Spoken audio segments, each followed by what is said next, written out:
There's a bunch of Xbox news out today. Let's stitch it all together.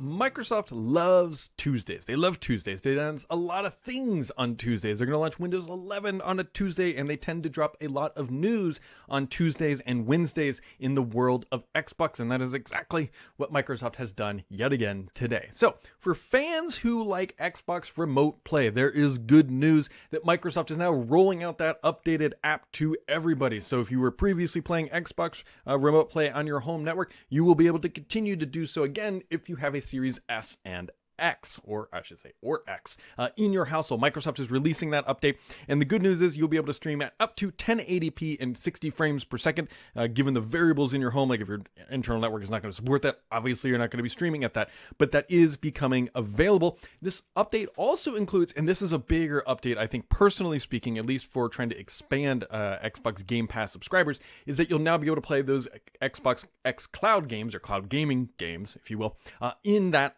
same application.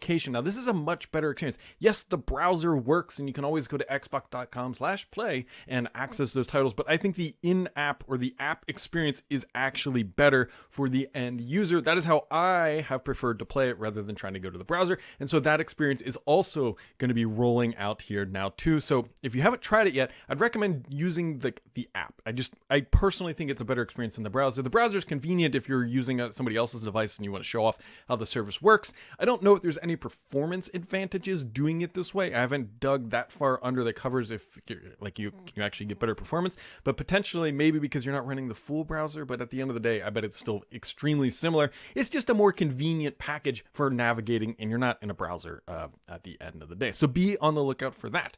For fans who like to do their Xbox gaming mobilely, if you will, now this is the game streaming on your mobile devices, one of the more interesting things that Microsoft has done lately is creating unique touch controls to improve that mobile gaming experience. Because let's be honest, if you're trying to play on glass, it's not great. Things like the Razer Kishi and the Backbone here, these are like in my opinion, the premier way to play on a mobile device. But if you're using the touch controls, no judgment, Microsoft is making that experience a little bit better for an 11 additional titles. And so there's a bunch of them, so obviously 11, but a bunch of Halo, like Halo Wars 2, Definitive Edition, Spartan Assault, are all being updated. Also, Crimson Skies is getting some touch controls as well.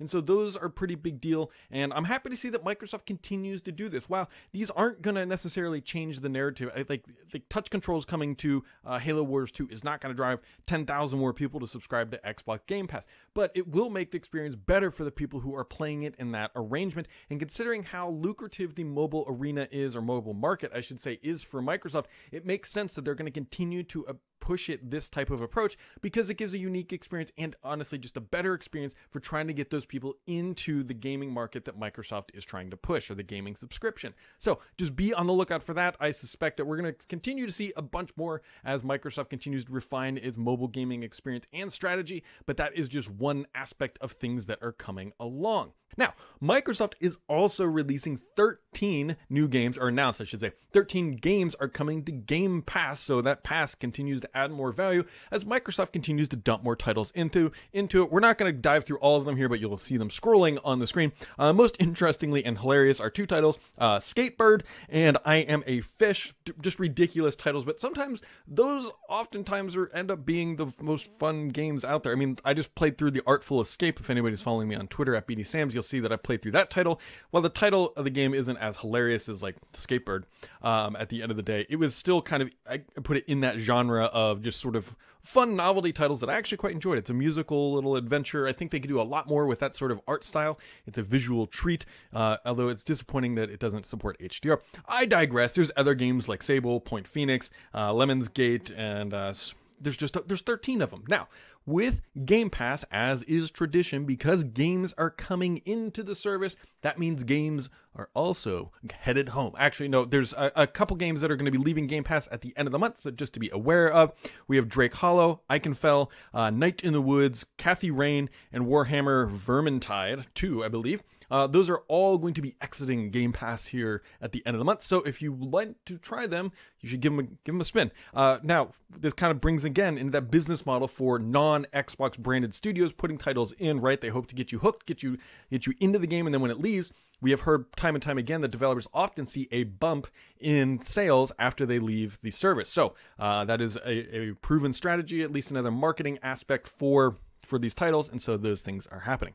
Other news in the Xbox world is Xbox is now going to support Movie Anywhere. That app is now available. If you're not familiar with Movies Anywhere, what this is it's a service that sort of breaks down some of those walled gardens. So if you buy a movie through any of the Movie Anywhere supported apps, it will now sync across all these devices and services so that you're not locked into one ecosystem.